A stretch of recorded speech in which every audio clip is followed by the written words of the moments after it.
A esta hora hace la entrada el doctor Javier Tamayo justo a tiempo para anunciar la conferencia. Les anunciamos esta mañana un cambio de última hora en lugar del doctor Ricardo Hoyos, quien por razones de fuerza mayor no nos pudo acompañar, sobre el mismo tema del precedente judicial íntimamente vinculado con el tema general de este Congreso, tendencias actuales de la responsabilidad civil en el Common Law y en el Civil Law.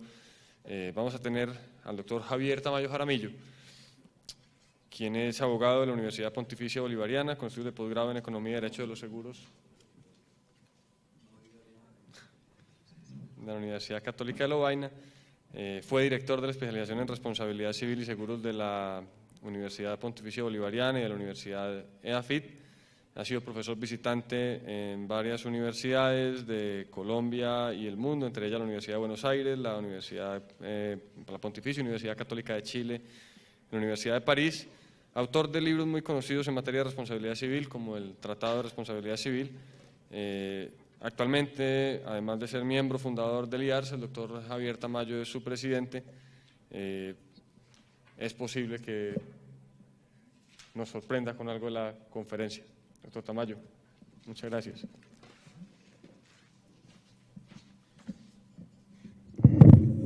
Maximiliano, yo los voy a sorprender por mi temeridad al someterme a dictar una conferencia para la cual no estaba preparado. Este es un tema que yo he estudiado con cierto detenimiento y sobre el cual tengo varios escritos. Obviamente, la conferencia que yo voy a dictar tiene una orientación ideológica y filosófica por entero diferente de la que le habría dado el doctor Ricardo Hoyos Duque.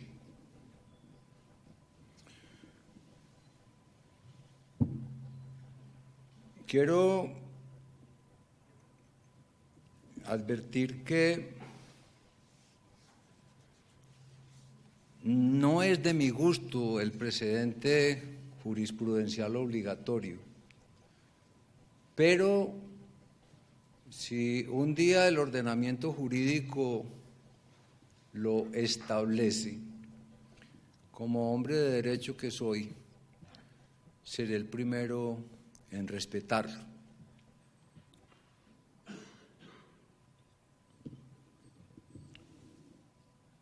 Pero de pronto la pequeña novedad que esta charla que voy a dictar pueda tener es que es muy retadora. Yo diría que es violentamente en sentido ideológico, política y de aseveraciones de corte político. Sobre ello he venido insistiendo desde hace algún tiempo, pero no había tenido oportunidad de exponerla frente a un público tan calificado como el que hoy nos acompaña. Yo de antemano les pido excusas si en un momento determinado me tengo que detener a leer aquí porque está lleno de garabatos. Estaba almorzando, entonces no tuve tiempo de leer absolutamente nada. O sea, me voy a guiar por un índice que yo tengo acá y por lo poco que me queda en la memoria. En primer lugar, en el centro del debate está el artículo 230 de la Constitución.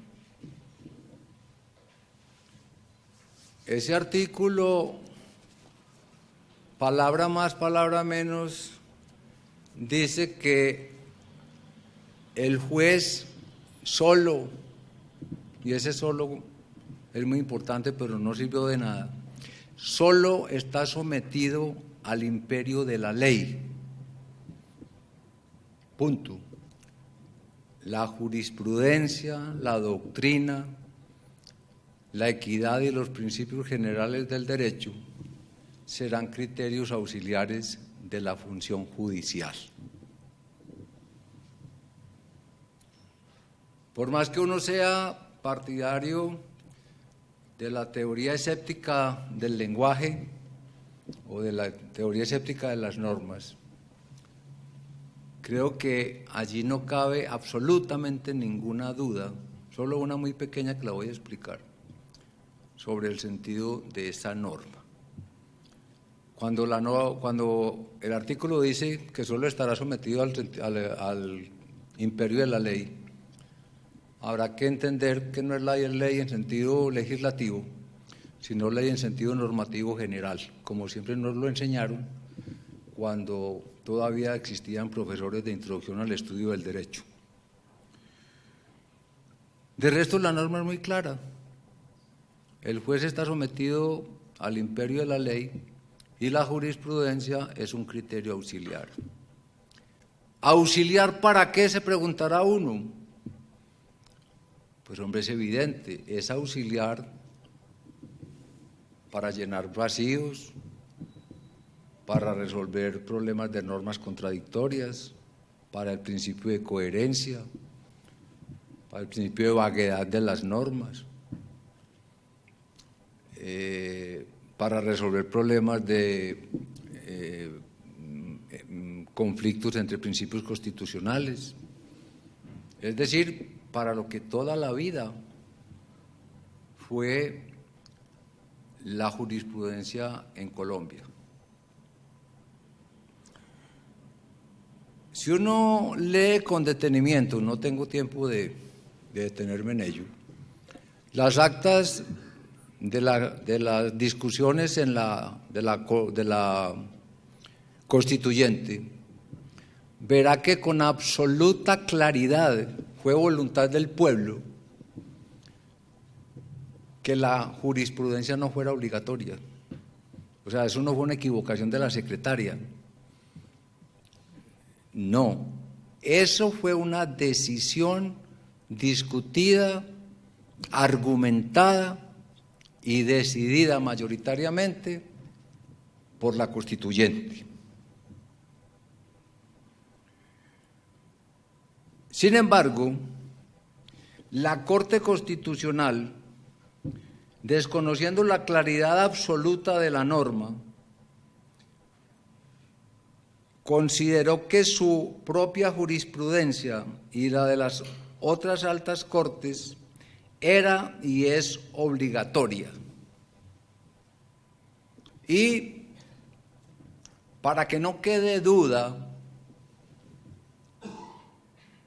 sostuvo y sostiene que el juez que desconozca un precedente jurisprudencial obligatorio prevarica. Es decir, se aplica la analogía en materia penal. Claro que la Corte dice que es que la jurisprudencia es la ley, entonces que no hay analogía. Es la más pura analogía. Yo recuerdo cuando era estudiante de Derecho Penal, que con horror, todavía echando humo los campos de Auschwitz, nos decían que la analogía era producto del fascismo y del nazismo. La analogía me refiero en materia penal, la que era desfavorable.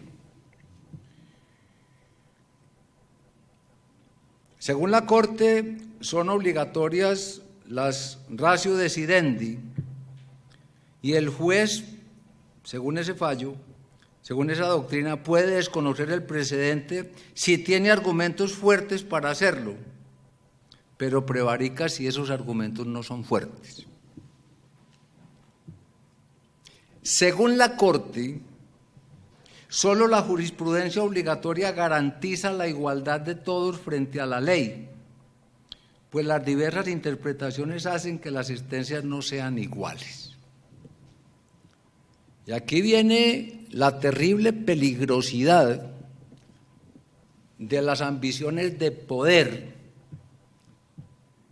de una Corte que ha querido monopolizar y centralizar en ella todo el poder frente a las otras ramas del poder público.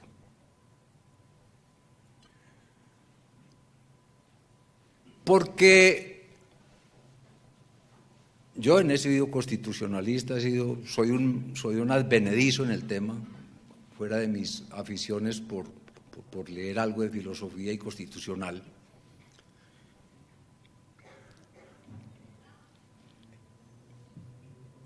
Lo más peligroso que puede tener un intérprete constitucional es el principio de igualdad.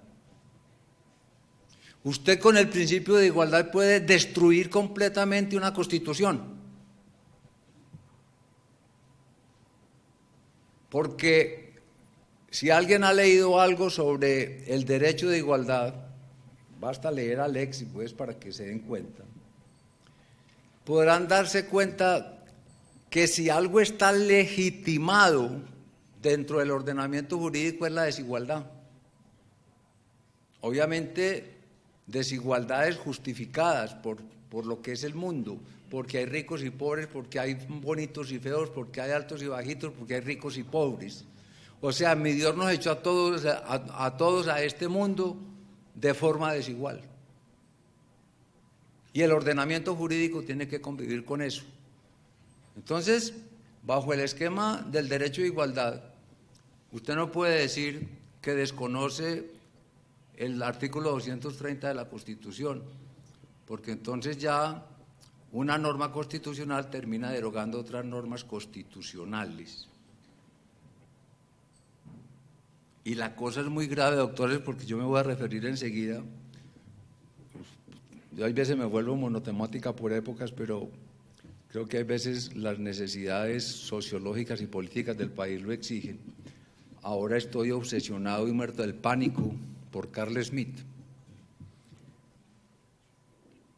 que asoma sus narices por momentos en territorio colombiano, pero que ya las tiene metidas por completo en buena parte del continente.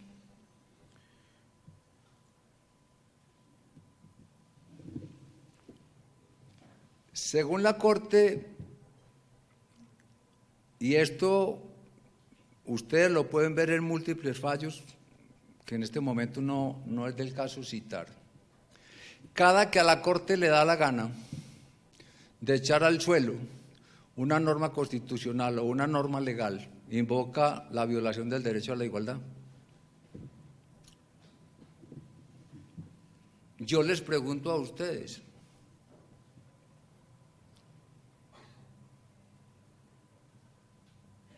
¿qué dificultad hay con este mismo argumento de que la Corte Constitucional un día diga, hombre, en Colombia hay mucha pobreza, hay unos muy ricos y hay otros muy pobres, cosa que es cierta, cosa que hay que acabar, cosa que si es preciso hacer una revolución hay que hacerla, para que no se vaya a pensar porque estoy aquí defendiendo a la Escuela de Chicago. Pero cada acción tiene su cauce. Pero con estos mismos argumentos, ¿qué le importa a la Corte Constitucional? Y estaría plenamente legitimado para hacerlo siguiendo su propia lógica. De decir, como en Colombia prima el derecho de igualdad, que es el de máxima categoría para la Corte, y que es una utopía como dentro del esquema general de principios constitucionales, por lo importante que es. Cualquier día la Corte Constitucional diga, se acaba en Colombia la propiedad privada porque ella viola el derecho de igualdad. Hay demasiados pobres y hay muy pocos ricos. Y aunque la Constitución garantiza la propiedad privada, pues la verdad es que varias normas de la Constitución dicen que todos los colombianos somos iguales ante la ley y que la Constitución garantiza los derechos sociales y el mínimo vital. Y entonces queda abolida la propiedad privada. Para solo poner unos ejemplos. Entonces, ojo con el argumento del derecho de igualdad, porque es que con ese argumento usted puede hacer lo que le dé la gana como juez. Es decir, puede en un momento determinado decir que se tumben las entradas de las urbanizaciones donde todos ustedes viven y que eso se convierta en vías públicas, porque los vecinos de las comunas tienen igual derecho a caminar por las calles de Medellín. O sea, es un concepto completamente inasible, completamente perverso en un sentido figurativo. Y ese fue el que utilizaron para tumbar la imposibilidad del precedente obligatorio. En mi opinión se trata de una burda violación de la Constitución en aras de concentrar el poder político en la Corte Constitucional en desmedro de las otras ramas del poder público. Teoría del Poder Judicial. Desde hace varias décadas, algunas doctrinas marxistas han concebido la actividad judicial como una de las tantas formas de lucha para apropiarse del poder político.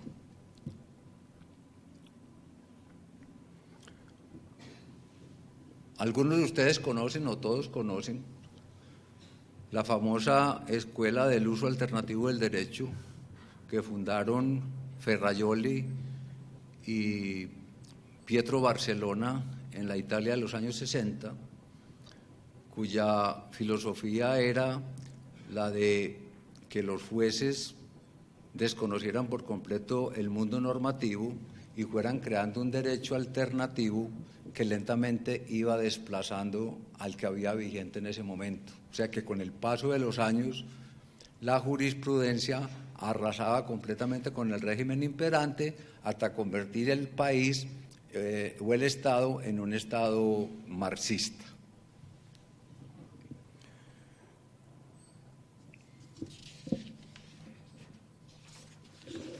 Esa teoría tuvo y aún tiene ciertos efectos en los derechos de Italia, pero sobre todo de España. Sin embargo, en Italia por lo menos ha habido un franco retroceso y casi que hubo una concertación entre los partidos políticos, porque Ferrajoli y otro grupo de filósofos que hacían parte de esa escuela se dieron cuenta que la democracia cristiana y el neofascismo les estaban jugando el mismo juego y estaban introduciendo magistrados de extrema derecha que con la misma autoridad, pero con una axiología distinta, estaban violando la ley, pero para meter principios de extrema derecha, autoritarios. Ferrajoli prendió las alarmas y dijo: no sigamos jugando con candela, que nos van a acabar a todos, porque con el tiempo van a formar una Corte Suprema de Justicia o un Tribunal Constitucional de extrema derecha, que no va a dejar títere con cabeza y no va a haber quién de entre los partidarios del uso alternativo del derecho que salga a decir nos están acabando, están violando la ley, porque nosotros mismos inventamos la teoría, nosotros mismos sembramos los 3 huevitos. Entonces Ferrajoli se salió de esa escuela y fundó el positivismo garantista que hoy conocemos. En España ha habido un gran coqueteo y nos mandan unos magníficos discípulos, entre ellos Maximiliano, partidarios de esa teoría. Pero miren ustedes, y esto yo lo leo, lo puedo leer aquí en otra parte y lo leo, o lo matan a él o me matan a mí. No hay nada más fascinante que sentarse uno detenidamente un fin de semana a leer desprevenidamente, fumándose un buen cigarro y tomándose un coñac, el libro El Derecho de los Jueces de Diego López Medina. Es agradable, es encantador, a veces de serpientes, y muestra un panorama desolador, pero como quien muestra un espejo por la parte negra para después mostrar la parte brillante. Pues resulta que Diego López, cuando demuestra toda la evolución que ha tenido que seguir el derecho para que los jueces se apoderen o se apropien del poder, cuando ya llega a la conclusión de la existencia del derecho de los jueces, propone una tesis que la voy a leer primero la explicaré y después la leeré, donde propone la lucha de clases. Y lo que es más grave, propone que los jueces luchen contra el legislador y contra el ejecutivo para arrebatarle el poder.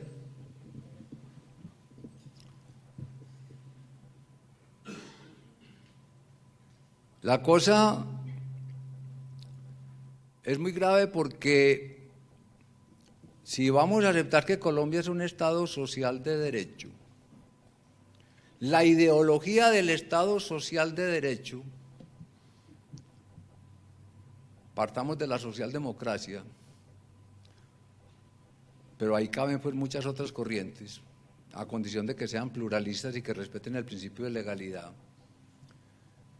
Esas teorías parten del presupuesto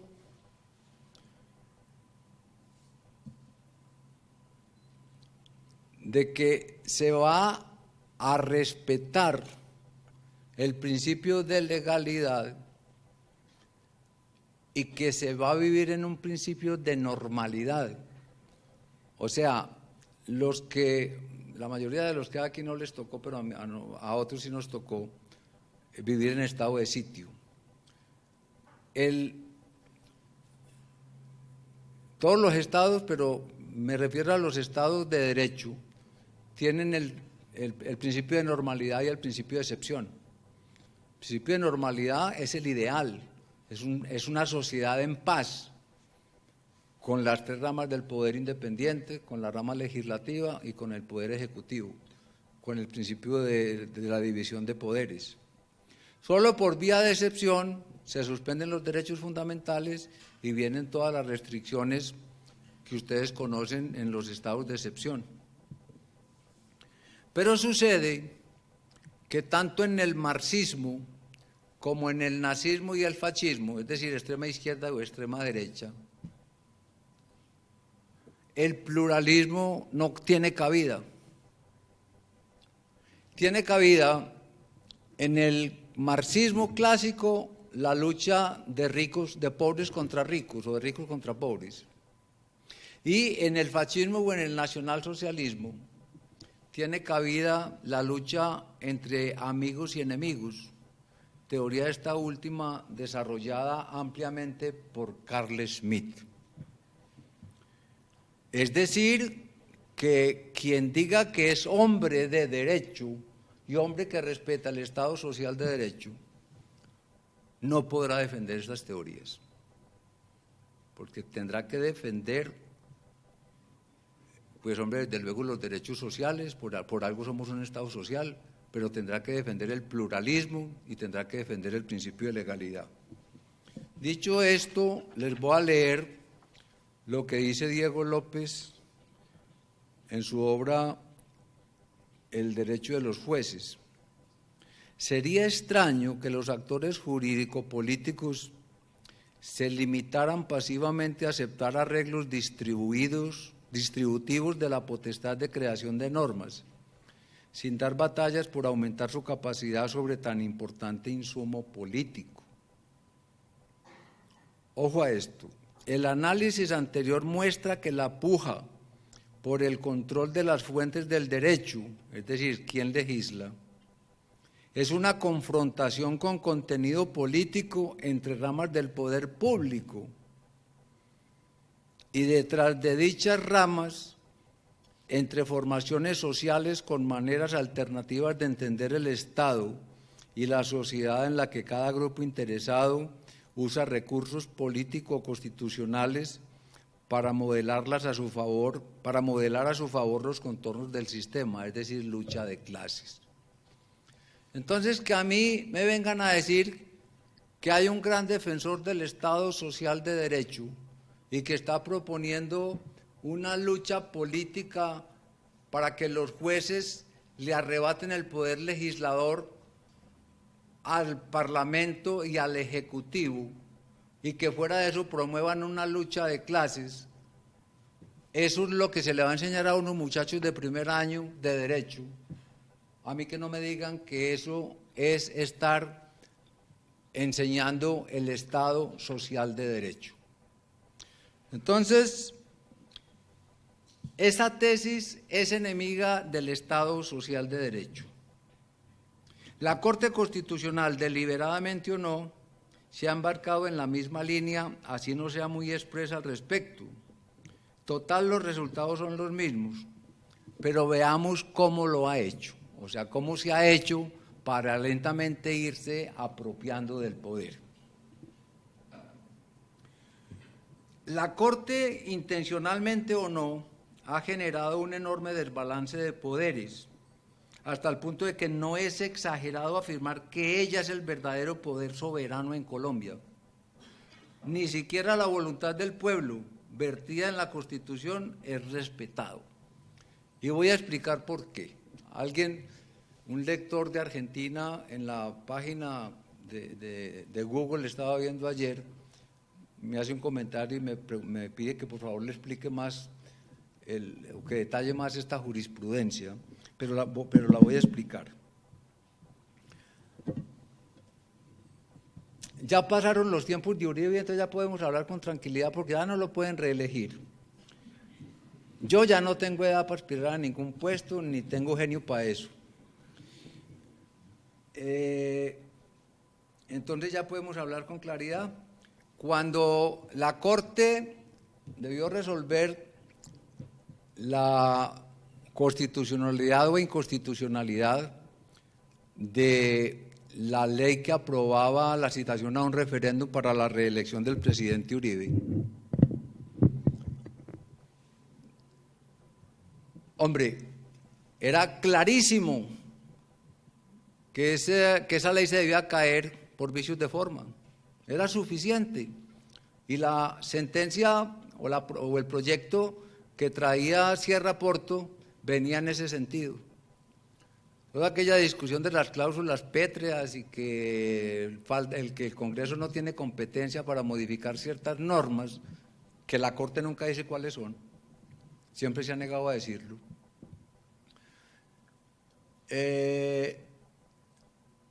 Llegó a esta conclusión, entre muchas otras.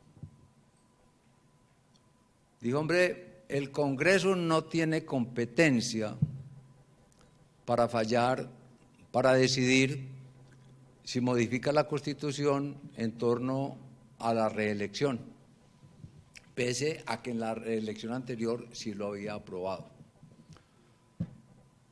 Repito, por vicios de forma había suficientes motivos para no aprobar la reelección. Pero Sierra Porto advirtió con toda claridad, y hombre, no atropellemos el Estado de Derecho, no lo acabemos. Vamos a hacer un gran daño con lo de las cláusulas pétreas, con el concepto de constitución material y con el desconocimiento claro de textos constitucionales. Entonces la Corte dijo, primero, el Congreso no tiene competencia para decidir si cabe o no cabe una nueva reelección.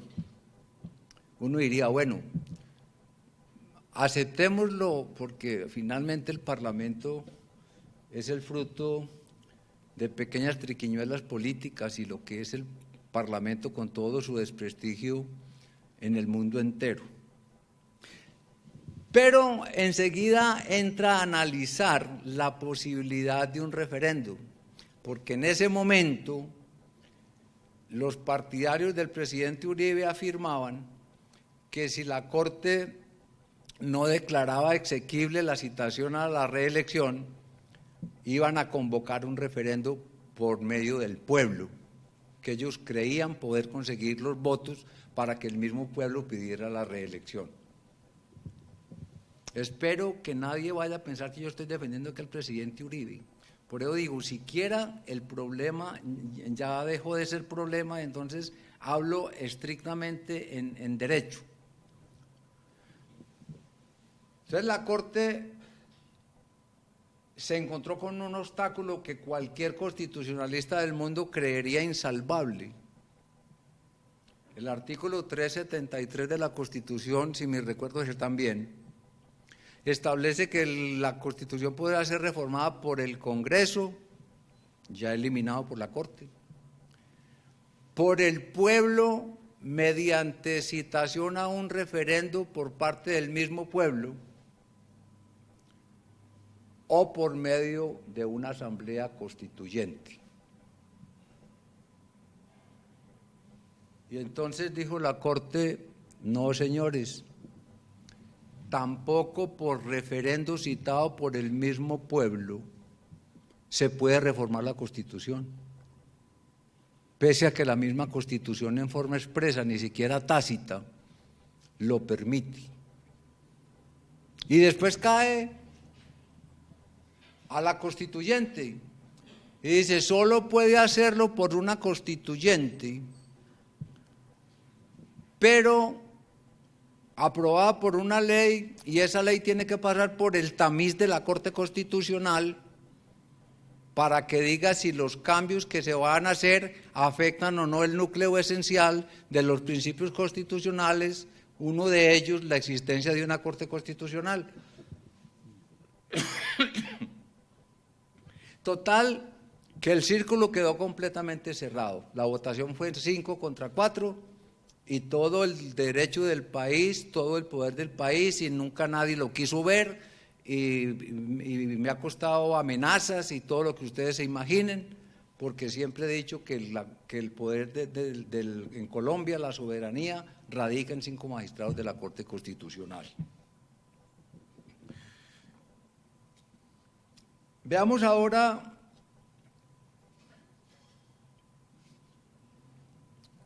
cómo la Corte Constitucional, Maximiliano, ¿qué tiempo me queda? No, ¿cuánto para yo saber qué hago? ¿Ah? Máximo 10, bueno. No, pero es que es muy simple.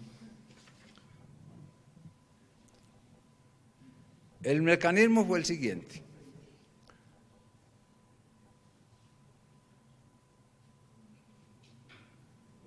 A raíz de la Constitución del 91, empezaron a llegar al país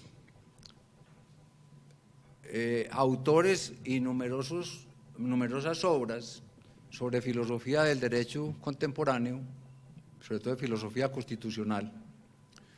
Y entonces nos dimos cuenta de que había 2 grandes escuelas de interpretación. Una escuela que podíamos llamar positivista o normativista, que defiende el imperio de la ley, no necesariamente literal. Para eso existen los métodos de interpretación de la ley, el teleológico, el contextual, el histórico, la forma de la axiología para llenar lagunas, para llenar vaguedades, para resolver incoherencias. O sea, la axiología no está por fuera de la interpretación jurídica. Se acepta que las constituciones pueden y deben tener valores. De hecho, la Constitución del 86 tenía todos los mismos valores y derechos que hoy en día tiene, salvo el derecho de tutela. Lo que pasa es que a los estudiantes post-91 se les dice que esa Constitución era el demonio. Yo no digo que sea bueno, pero lo que quiero decir es que ya para esa época nuestra Constitución estaba muy avanzada, al principio, hasta el punto de que tenía el principio de la excepción de constitucionalidad.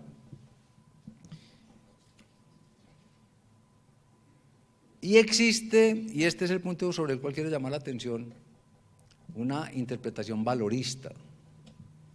Esa interpretación valorista está fundada en Carl Schmitt y Rudolf Schment. Para ellos, la Constitución no es el texto escrito, eso es una vaga ley constitucional que organiza lo accesorio de una Constitución. La verdadera Constitución no está escrita, la verdadera Constitución es el comportamiento del pueblo mismo, y ese pueblo debe ser homogéneo, debe tener unos principios culturales iguales, debe, como ese pueblo es tan imbécil, debe ser representado por un Führer nombrado por aclamación, no se puede por votación individual porque de pronto pierde. Y entonces surge el poder de un Führer, que es así como nace Mussolini en Italia y como nace, se crea la imagen de Hitler en Alemania. De acuerdo con eso, la Constitución no son normas, la Constitución son decisiones, por eso se llama el decisionismo. Y entonces el Tribunal Constitucional, que en Alemania era el mismo Hitler, o en Colombia, que es el Tribunal Constitucional como lo es en muchas otras partes del país y del mundo, puede modificar la Constitución a su gusto, porque dice que lo que se aplica es la interpretación valorista basada en la Constitución material. Entonces miren ustedes qué fue lo que la Corte Constitucional hizo. Primero,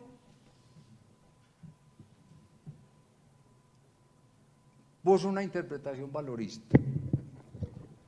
¿Y qué fue lo primero que hizo al interponer la interpretación valorista? Esté de acuerdo o no esté de acuerdo con ello, decidió que el concordato con la Santa Sede era inconstitucional, llevándose de frente más de 100 años de jurisprudencia que decía lo contrario, que porque los tratados internacionales primaban sobre la Corte.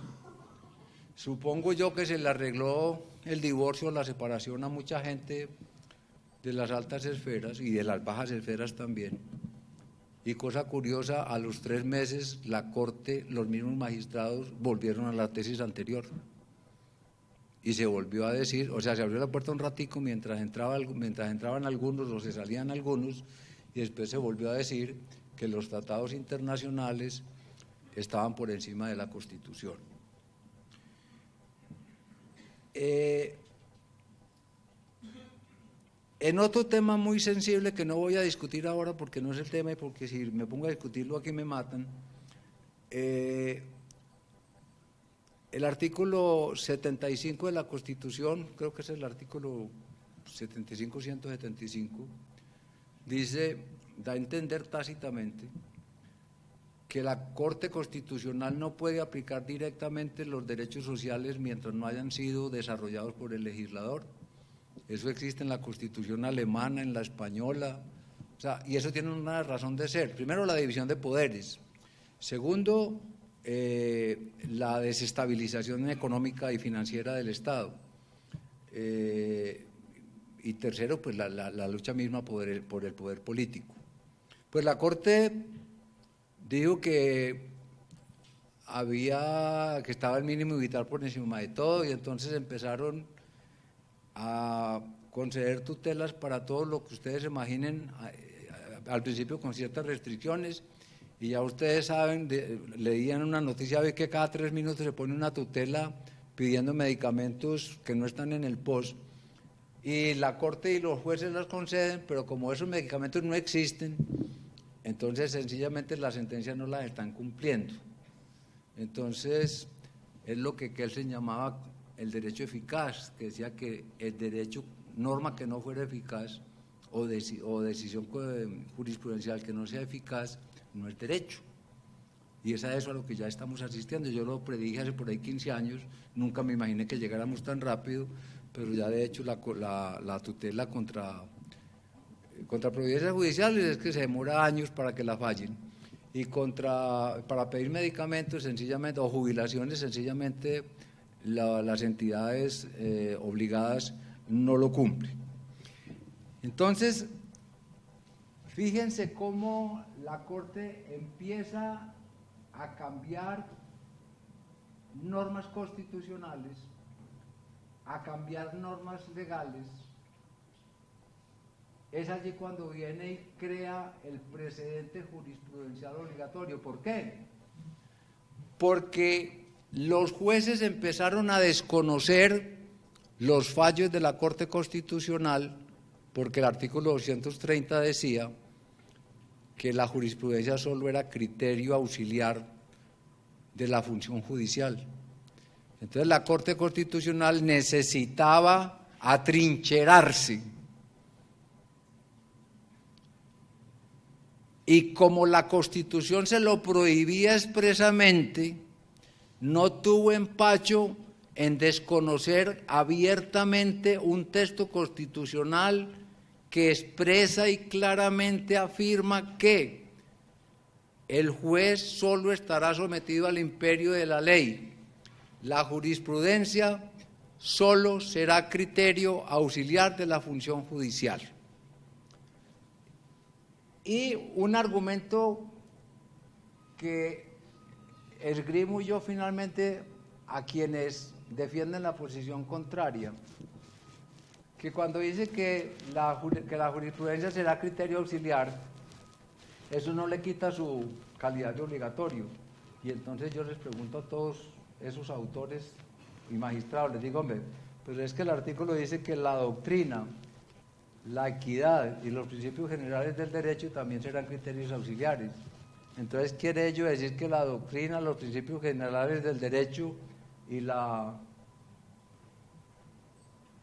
¿cuál me falta? Y la equidad, entonces por la misma lógica eso también es obligatorio, porque va a ser obligatoria únicamente la jurisprudencia. Tendría muchos otros argumentos para esgrimir aquí, para alargar la charla, pero creo que ya el tiempo ya se me fue el tiempo. Lo que yo tengo para decir es lo siguiente, para concluir. Reitero, si se hace una reforma constitucional que diga el precedente jurisprudencial es obligatorio, yo me acomodo.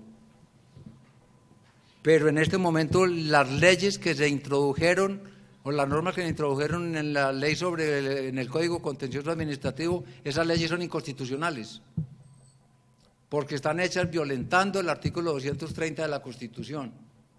Y cualquier día una Corte Constitucional con una concepción jurídica distinta puede perfectamente decir, cambiamos de criterio, vamos a volver al espíritu literal y de fuentes del artículo 230 y vamos a decir que la jurisprudencia constitucional no es obligatoria, y se derrumba como un castillo de naipes todo el concepto del precedente constitucional obligatorio.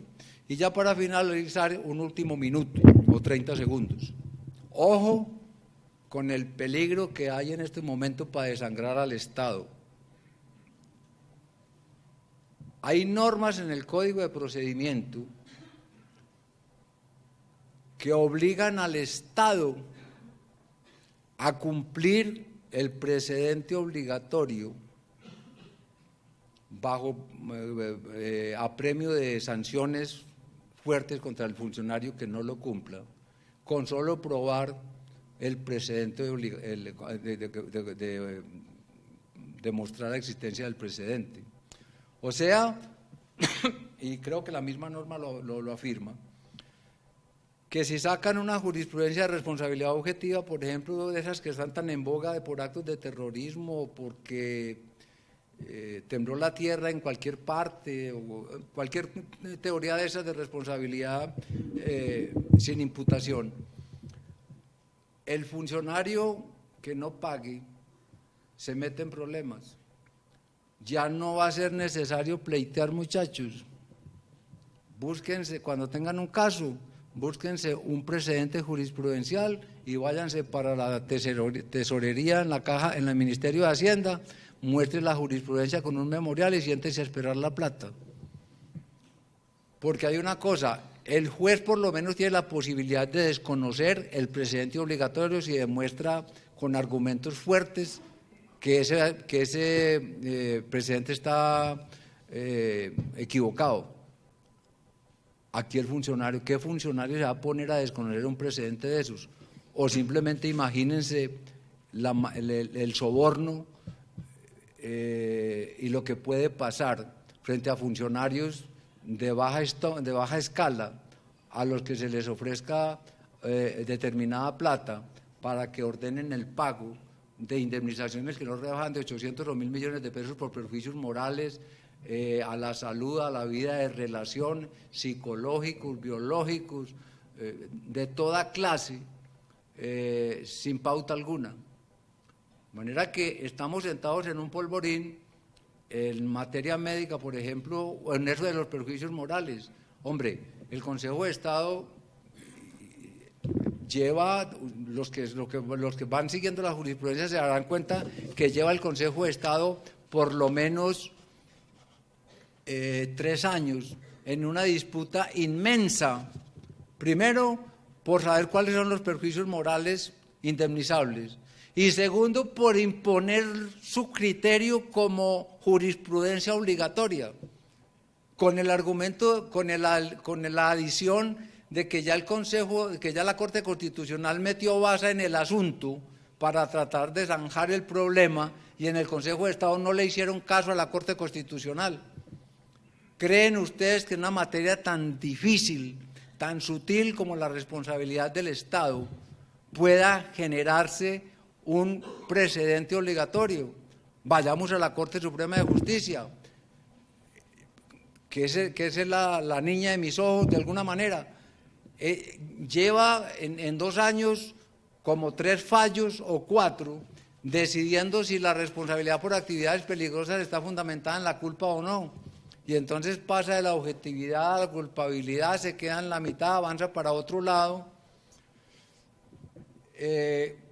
Pues la discusión es magnífica, yo me he divertido con ella enormemente y hasta he escrito algo al respecto. Lo que quiero mostrar es que sentar precedentes obligatorios en materias tan supremamente complicadas es muy difícil.